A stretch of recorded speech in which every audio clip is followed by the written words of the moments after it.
Je suis ravie de te retrouver dans cette nouvelle vidéo dans laquelle on va parler BIC, BNC en micro-entreprise. Qu'est-ce que c'est? À quoi ça sert? Comment on fait les calculs qui doivent être faits? Bref, je vais essayer de t'expliquer ça de la manière la plus simple possible pour que ces termes deviennent évidents pour toi et surtout que tu en comprennes parfaitement le fonctionnement pour ton activité. Et pour te faciliter les choses et que tu n'aies pas de notes à prendre, je t'ai préparé un petit récap de l'ensemble de cette vidéo avec les calculs, les chiffres, des beaux tableaux que tu peux télécharger gratuitement et le lien est dans la description. Si tu es prête, c'est parti, on commence. Avant toute chose, si ce n'est pas encore fait, je t'invite à t'abonner à la chaîne pour voir les prochaines vidéos et à me rejoindre gratuitement dans mes emails privés pour recevoir énormément de renseignements et de conseils sur l'entrepreneuriat, mais également énormément de motivation pour la réalisation de ton projet. Si tu veux me rejoindre, le lien est dans la description. Alors, on commence tout de suite par donc qu'est-ce que c'est que BIC BNC? En gros, BIC BNC, ce sont des catégories différentes en fonction des activités que tu vas avoir et qui vont permettre de déterminer la nature des bénéfices que tu génères dans le cadre de ton activité. Alors, ces catégories, elles sont importantes et il est important de les connaître, de savoir à laquelle on appartient, parce que ça va déterminer ton taux de cotisation dans le cadre de ta micro-entreprise, donc les cotisations et contributions sociales que tu vas payer en fait à chaque déclaration que tu vas faire. Mais ça va être important aussi sur la fin d'année et donc sur finalement ton impôt sur le revenu. Ça va déterminer la base de calcul de ton impôt sur le revenu et de connaître le bénéfice qui sera réellement imposé. Donc, on va commencer par en fait le BIC. Déjà, le BIC, c'est égal aux bénéfices industriels et commerciaux. Ensuite, on a le BNC qui, lui, correspond aux bénéfices non commerciaux.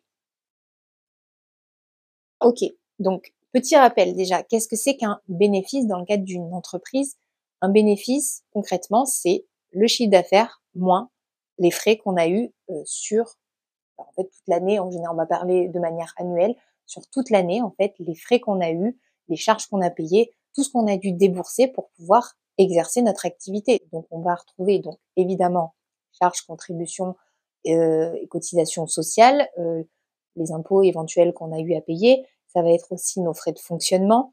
Ça va être également les frais pour pouvoir réaliser les missions, les travaux, en fonction de l'activité qu'on a. En fait, tout le matériel dont on a dû avoir besoin et qu'on a dû acheter. Donc en fait, tout ça, ça va venir en déduction sur le chiffre d'affaires pour pouvoir savoir combien on a réellement gagné. Parce que le chiffre d'affaires qu'on génère peut être extrêmement gros, que si on a eu autant en frais, en fait, on n'aura rien gagné. Donc, c'est vraiment la compensation, en fait, sur ce qu'on a généré, ce qu'on a réussi à encaisser avec l'activité et tout ce qu'on a été obligé de débourser pour pouvoir la faire fonctionner. En gros, c'est comme ça que ça fonctionne. Donc, pour pouvoir déterminer notre bénéfice, généralement, on prend notre chiffre d'affaires et on enlève toutes les charges, les frais qu'on a eus tout au long de l'année. En micro-entreprise, on ne peut pas procéder au réel. On n'est pas sous un régime réel et donc on est sous un régime micro-fiscal, ce qui nous empêche de déduire les frais réels qu'on a eus, qui peut être un avantage et un inconvénient en fonction des activités et des situations de chacun.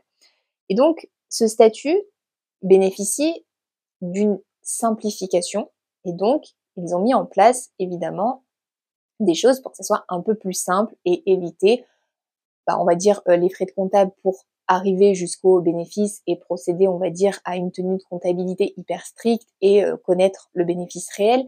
Donc en fait, ils ont vraiment simplifié au maximum et mis en place un abattement forfaitaire qui va être différent en fonction de l'activité et de la nature des bénéfices que l'on génère dans le cadre de notre activité et qu'il va falloir connaître pour pouvoir savoir exactement sur quelle base on va être imposable. Donc, je pense que je vais te faire un petit tableau pour que tu puisses vraiment avoir la différence en fonction de chaque catégorie et que tu puisses trouver la tienne très facilement. Alors, avant de te faire ce petit tableau, si tu es en projet et pour que tu puisses te situer, je vais te donner des exemples d'activités qui vont correspondre à la nature des bénéfices BIC et pour le BNC. Donc, pour tout ce qui est bénéfices industriels et commerciaux, donc BIC, on va retrouver donc toutes les activités commerciales, industrielles et artisanales. Et en l'occurrence, on a l'achat-revente, les prestations de services commerciales, prestations de services artisanales, et on peut retrouver aussi tout ce qui est fourniture de logement, de nourriture, ce type d'activité. Ensuite, pour tout ce qui concerne le BNC, donc les bénéfices non commerciaux, ce sont généralement les professions libérales, réglementées ou non réglementées. Donc là, on peut retrouver tout ce qui va être les avocats, les notaires, les huissiers de justice. On a aussi les revenus qui proviennent des droits d'auteur, de propriété intellectuelle, et en l'occurrence, le métier de secrétaire indépendante peut en faire partie. Donc, pour faire une comparaison, on va faire ce fameux petit tableau pour que tu puisses avoir les taux et pouvoir faire une comparaison en fonction de ton activité. Là, on a le BIC, hop, et là, le BNC. Donc là, on a les achats, ventes, et là, les prestations de services de manière générale. Si je suis dans cette catégorie, mon abattement, il sera de 71%. Si je suis en prestation de service et que je suis dans la catégorie des BIC, je serai à 50%. Si je suis en prestation de service mais que je suis en BNC, j'aurai un abattement de 34%. Donc ça, c'est la différence de taux en fonction de nos bénéfices, en fait, de la catégorie à laquelle on appartient et donc de la nature des bénéfices qu'on va générer. Donc cet abattement, il va être opéré à la fin de l'année, en fait, au moment des déclarations d'impôt sur le revenu. Tu vas devoir déclarer ton chiffre d'affaires annuel. Donc toutes les sommes que tu as encaissées, et donc de manière plus simple, tu vas prendre en fait toutes les déclarations de chiffre d'affaires que tu as faites sur toute l'année et tu vas additionner en fait tous les montants que tu as déclarés, ce qui va te donner ton chiffre d'affaires annuel. Sur ça, les impôts vont faire un calcul pour t'éviter à toi finalement de faire ta déduction de tes frais réels. Ils vont prendre ce pourcentage et l'appliquer sur ton chiffre d'affaires. Ok, donc on va faire un petit exemple. Pareil, donc si on va prendre la première catégorie. Si je suis en achat-vente et que mon CA annuel est de 150 000 euros pour toute l'année. Donc pour savoir je vais pas être imposée sur mes 150 000, je vais les déclarer. Par contre, eux vont me déduire 71% qu'ils considèrent être l'ensemble des frais que j'ai dû débourser toute l'année pour pouvoir faire fonctionner mon activité et générer un chiffre d'affaires qui est du coup de 150 000 euros. Donc je vais venir enlever 71% de ce chiffre d'affaires, ce qui va être égal à 106 500 euros qui vont être directement enlevés et qui vont être considérés comme les frais en fait que j'ai dû débourser pour générer ce chiffre d'affaires. Donc finalement, ils vont m'enlever 106 500, ce qui va me donner 43 500 euros, qui va être le bénéfice imposable au titre de mon impôt sur le revenu. Donc je vais être imposée sur cette base-là, sur les 43 500 euros, et pas sur les 150 000 que j'ai déclarés. Donc ça, c'est notre premier calcul pour savoir finalement, après les impôts que tu vas payer, ça va être en fonction de ton foyer fiscal, en fonction des parts, en fonction de si tu as des choses à déduire, etc. Donc ça, c'est en tout cas pour connaître la base imposable. Après, on verra aussi dans un autre cadre l'utilité de savoir en fait sur quelle base ils vont partir et quel est ton taux d'abattement en fait. Ça, on le verra à la fin de la vidéo. On va faire un autre calcul si on était sous une autre catégorie. Ok, et là, du coup, on va pouvoir faire une comparaison puisqu'on voit qu'en prestation de service, on peut être sous deux catégories différentes en fonction de l'activité qu'on exerce ou en fonction finalement de notre choix. Parce qu'en fait, pour certaines activités, on peut faire un petit peu le choix en fonction de ce qu'on va mettre à notre immatriculation, de décider d'être soit au BIC, soit au BNC. Et en l'occurrence, je pense à l'activité de secrétaire indépendante qui peut parfaitement rentrer dans cette catégorie comme dans celle-là.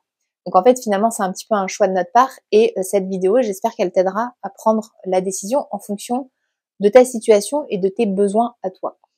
Donc, pour une prestation de service, donc on sait que avec TVA, on peut pas dépasser 76 000 et des poussières. Donc, non, 76 ou 72?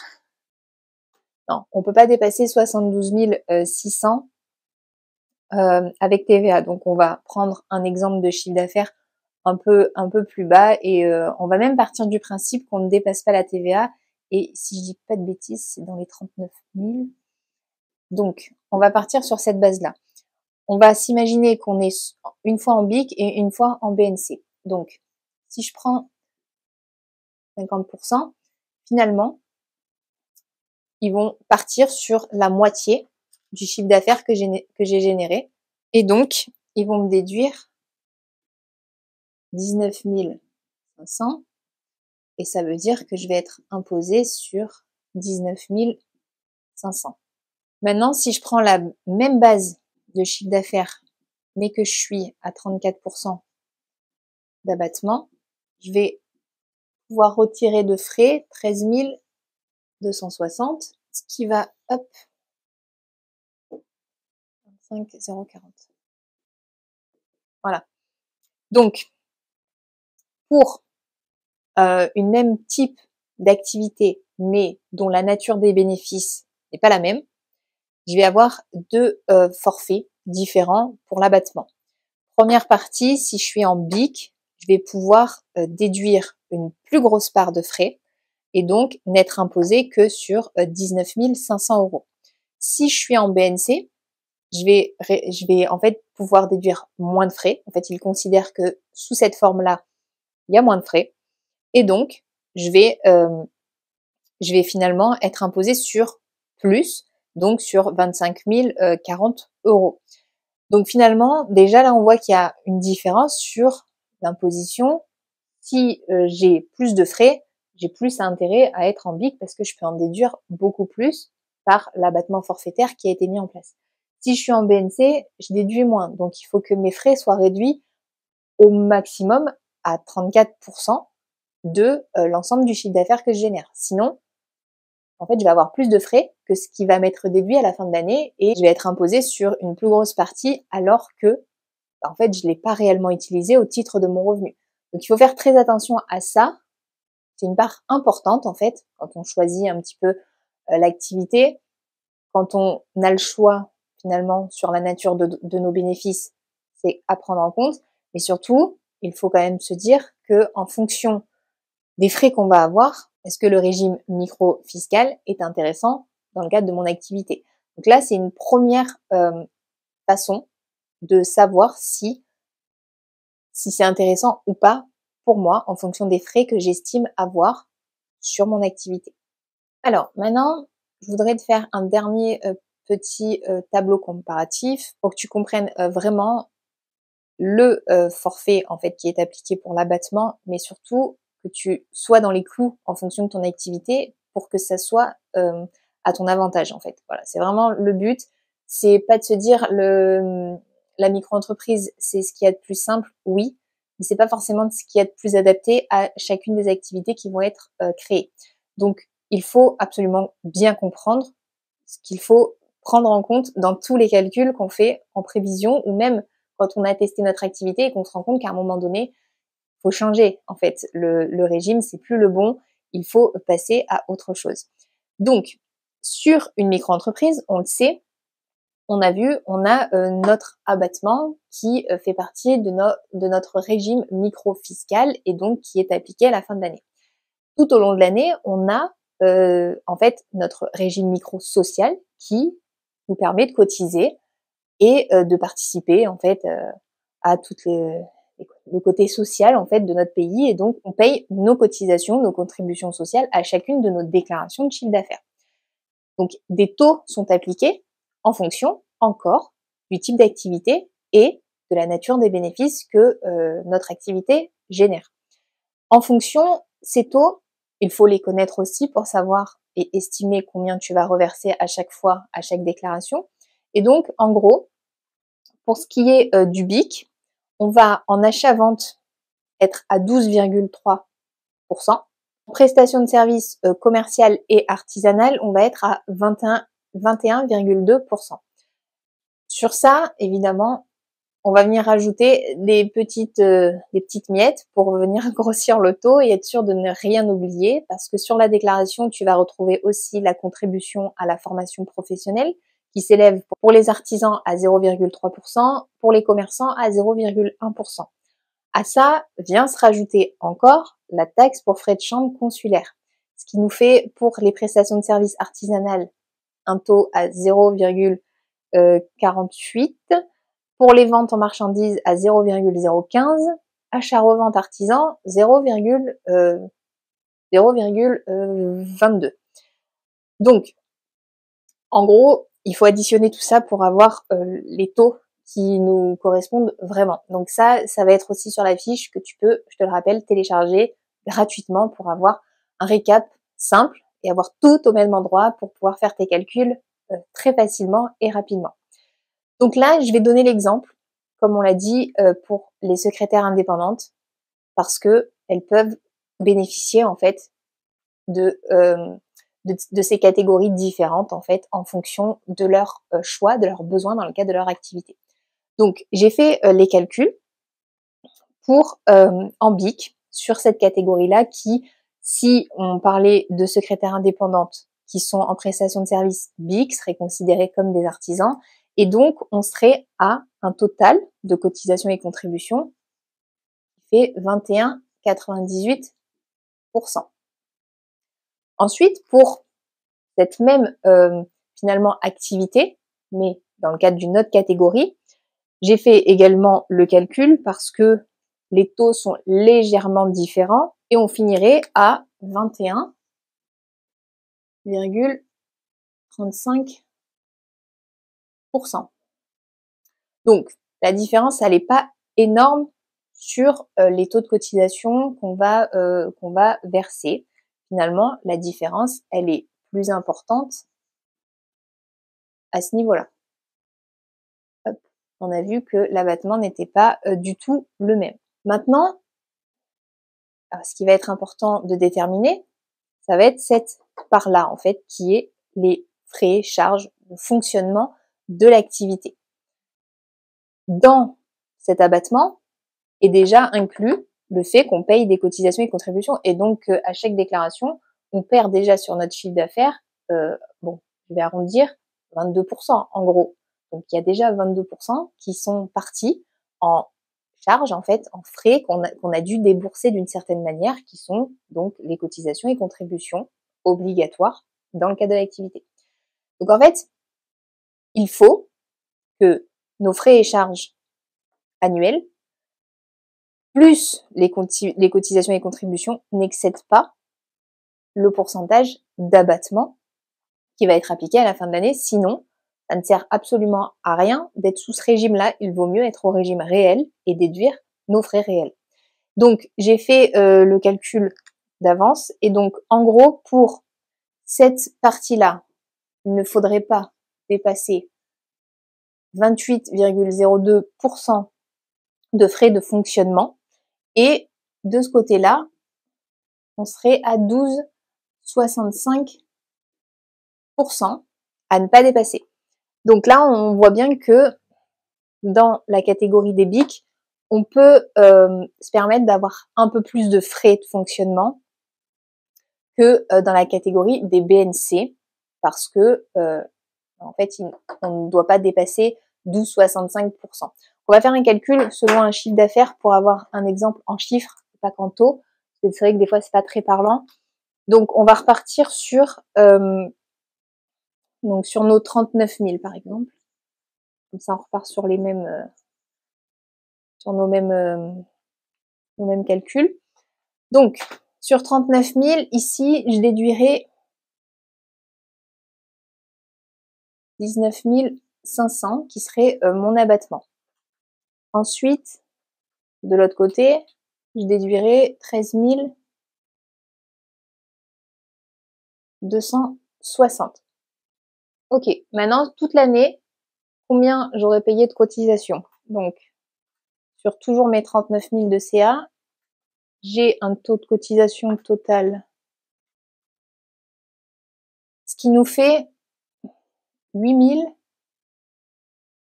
572,20 € de cotisation payée tout au long de l'année à chacune de mes déclarations. Ensuite, de l'autre côté, on est à 21,35.